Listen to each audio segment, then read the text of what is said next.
Color TV. Color TV machiegni pacho. Ma e odwa.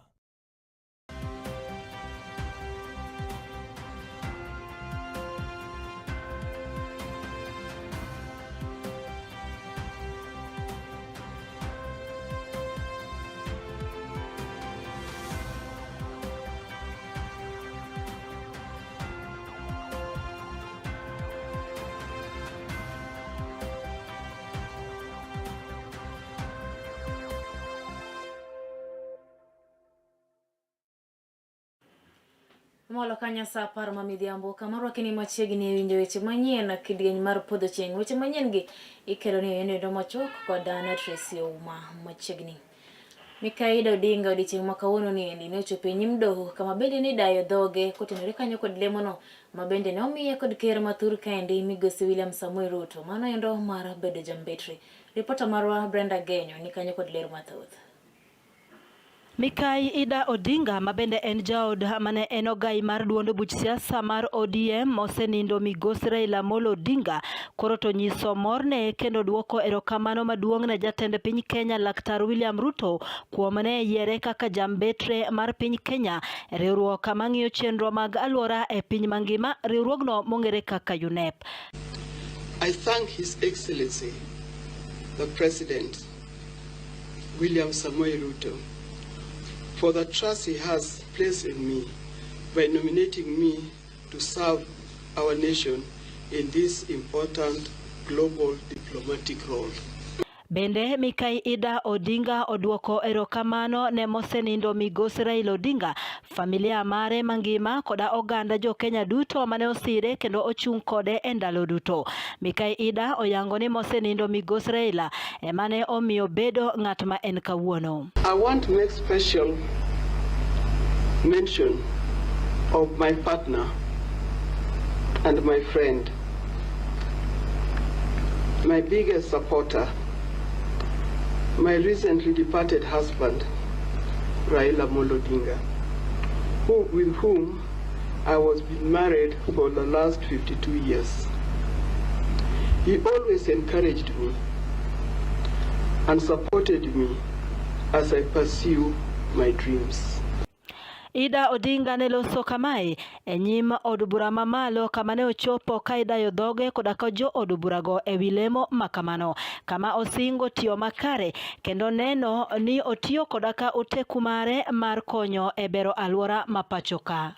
Honorable Chair and members, I believe that this is a critical moment when we are presented with an opportunity to shape our environmental future.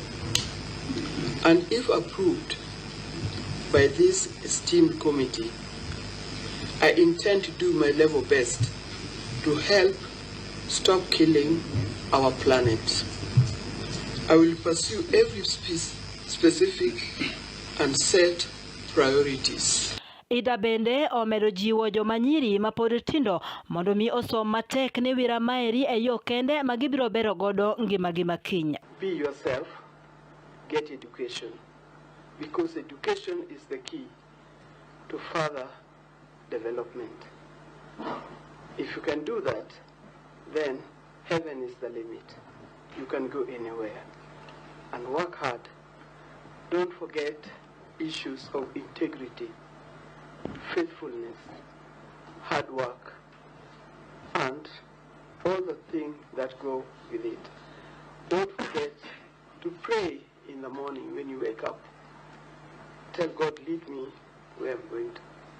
And at evening when you go to bed, thank God for the day that you've gone through.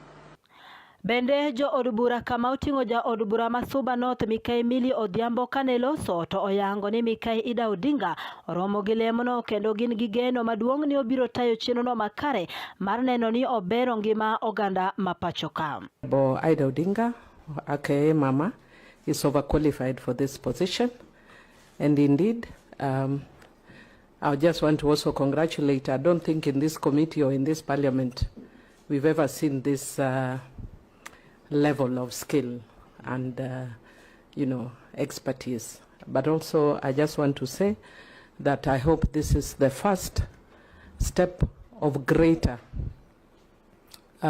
conferment. Nekala TV nyinga en Brenda Agenyo. Chenro mag somo nobedo kod ng'ikruok e skundego mag piny owacho ma kaunti ma Isiolo. Mano endo bende to ka jopuonj mani skundego eko ne dhi ng'anyo ka gikwedo wach kata tabia ma bende dhi nyime e kaunti no endo mar nek mag jopuonj matimore kinde duto. Jopuonjegi ne owacho ni ntiere jopuonjegi eko ne owacho kanyo eko ntiere nok mar arita maber e kaunti no. Kuom mano gikwayo sirikal mar piny owacho mamalo mondo donjie mondo ne ni kinde duto ka gidhi e tijegi to giyudo arita mar kwe makare.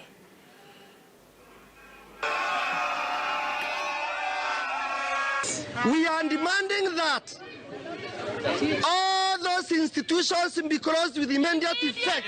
We are also demanding that our teachers being given security as they evacuate from those areas. The time the operation will be over. The union strongly condemn the continuing insecurity and the brutal killing of our teachers in Isiolo County. The safety of teachers is non-negotiable. Yes. I will liaise with the security people for your security. I will not sleep until our teachers get security in their stations. Weche mamoko bende ni rowere ma Kisumu odiechieng' ma kawuono ni endi onyiso chung' margi kod ker mathur kaendi Migosi William Samuel Ruto ma bende giyango ni tiyo kanyo machiegni kod jagoro migao no ero mar arita ma mano Migosi kata Laktar Raymond Omolo ma bende giwacho kanyo ni Ruto komakore kod Raymond Omolo kelo negi chenro mag dongruok modhi kare e kinde duto ma bende koro osekelo negi lokruok e ngimagi. Rowere go eko olero ne ok biro ko paro nendo mar tim mar linda wananchi ma itelo ne kanyo kod Migosi Babu Owino to kod Edwin Sifuna. Bende ne giyango ni mane osenendo Migosi Raila Amolo Odinga ne oweyo gi kanyo e sirikal mar manywanda mar broad base ka giwacho kanyo eko ni nyaka gie sani giseneno lemo mabeyo ma bende osenyak kod sirikal no endo mar broad based.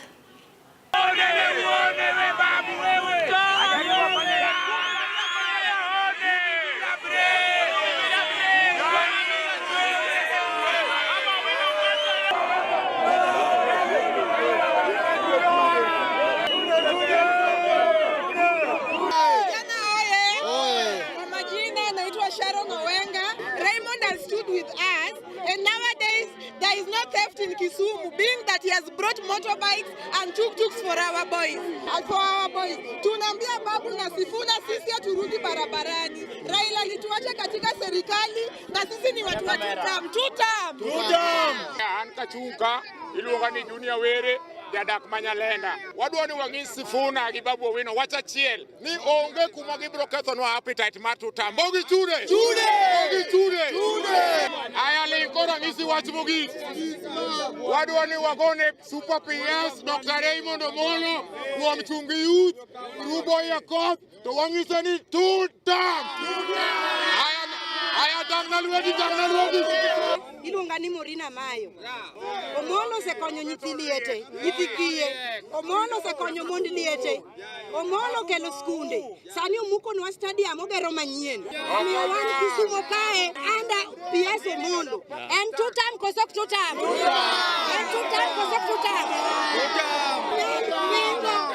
Telo mar Samuel Arap Ruto.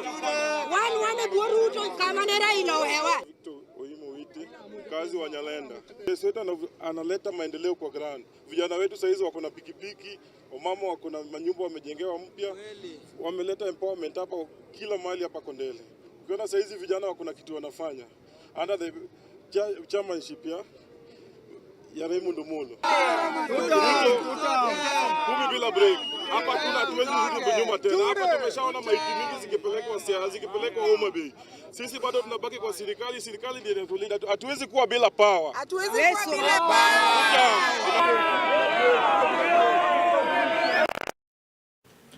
Jod bura mar Arieda Migosi Paul Otiende Amolo koro ni to kwedo okang' ma polise mathur kaendi osebedo kakao mar thiro rombego ko mag siasa.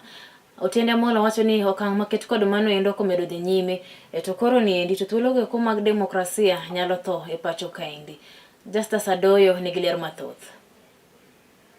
Jod bura mar Arieda Migosi Paul Otiende Amolo en achiel kuom jodito e duond buch siasa mar ODM Kendo jakanyo mabende sani koro osewuok oko. Kendo kwedo malich mokalo obila e pacho kaendi kuom gino mabende owacho ni obila tiyo kod teko modhuro. Rocho rombego eko mabende obagi koda kweth mag josiasa mopogore opogore e pacho kaendi. Ka bende migosi Otiende koro wacho ni mano rocho ratiro mar demokrasia. Ka bende omedo ni kata ng'ata e duond buch siasa gino ero mar ODM ni kod thuolo mar bago romo kendo wacho weche modwaro e romo maket kod mano. And I think any member of ODM is free to have any meeting anywhere because that's our democratic space. After all that is required by law is a notification of the meeting. Whatever one says there is an expression of democratic opinion.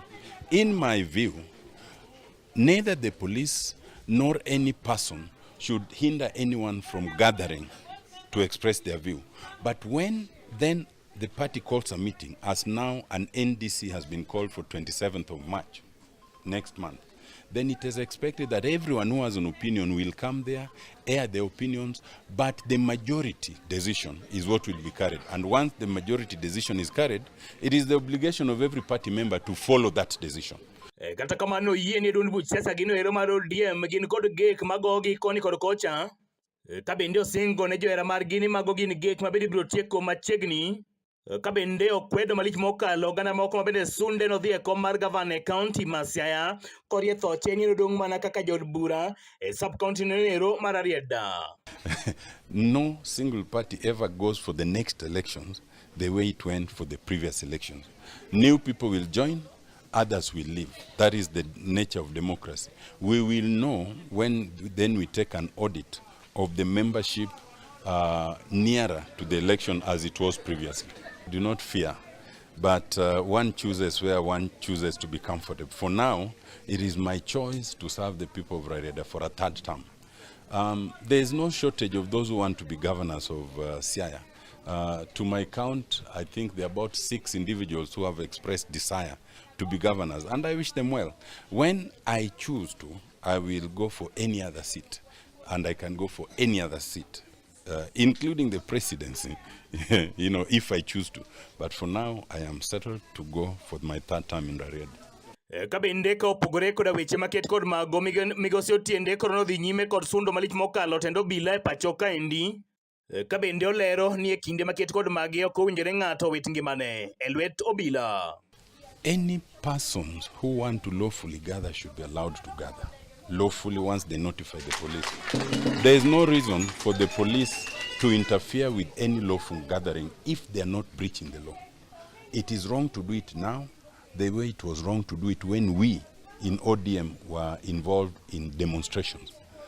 And I condemn that kind of situation. I condemn the attack on the church that happened, to the former deputy president. I condemn any interference with democratic expression of opinion.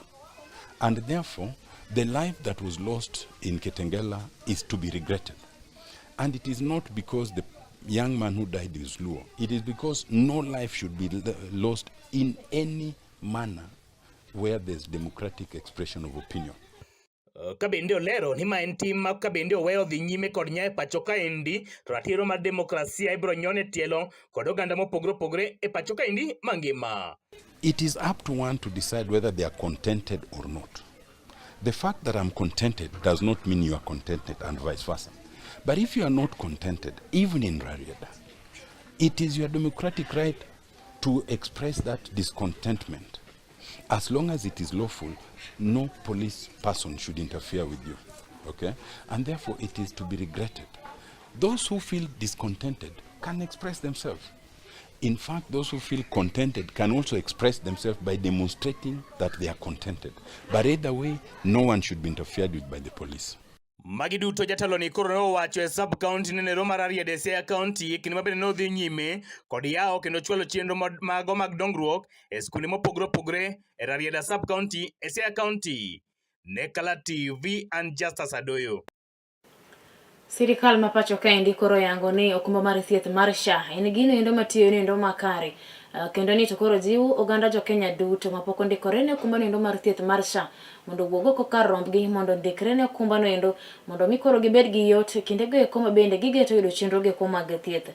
E kinde mane loso migosi Felix Kosgei wacho ni sirikal mar mamalo oseketo kanyo omenda moromo mabende koro geto neno ni oganda go eko mosendikore ne kuma mar thieth mar SHA obedo gi yot kinde go mabende gidhi yudo thieth.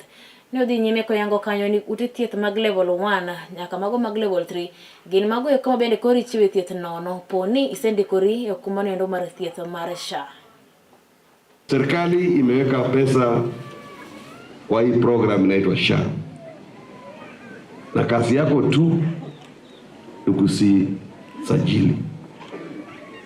You register. Uko na kitu ile unakuwa assessment, unaambiwa wewe uko namna gani, uko na uwezo kiasi gani, unasema uko na uwezo kiasi hii. Na kama ni mtu una chochote kabisa na udanganyi Mungu ya kwamba una, serikali italipa. Kama uko na kidogo unalipa kulingana na uwezo wako. Ile contribution. Lakini kwenda level 1, level 2, level 3 ni free. Hakuna uulizwi, unaenda tu hapo unatibiwa, unaenda. Lakini ni vizuri sana usajiliwe.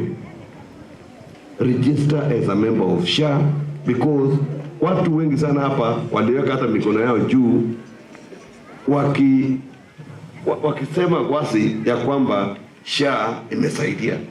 SHA inalipa hata milioni 1, hata 1,500.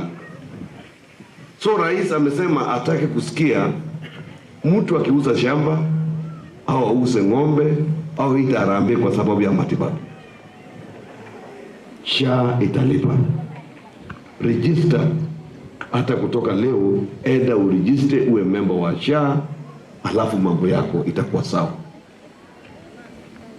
Na hiyo ndio muhimu sana kwa sababu hakuna njia nyingine ya kusaidia wananchi. Na hatutaki wananchi waumie kwa sababu ya kukosa njia ya kumfikia. Na njia ya kumfikia ni hiyo registration kwa sababu utajulikana wewe huko, wewe ni mtu level gani na utasaidiwa vipi.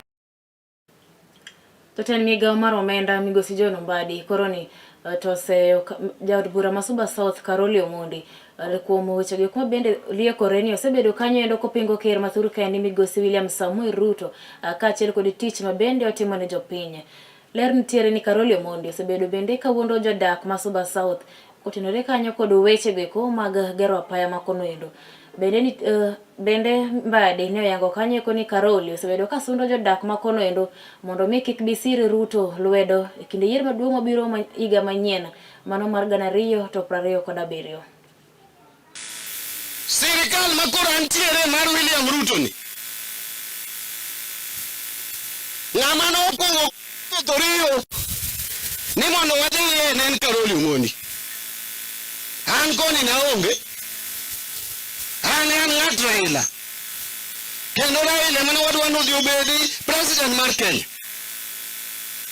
To ung'eyo kaka kura nobet kama nobede no. Ng'ama nokongo go Torio mabe onge ber Ruto mane waneno to nowacho noseneno. Okel finance bill ma ji ogone uwi Kenya mangima. Wabunge ilao kadiek nyake kanise. En ogocho gi jogo. En Caroline.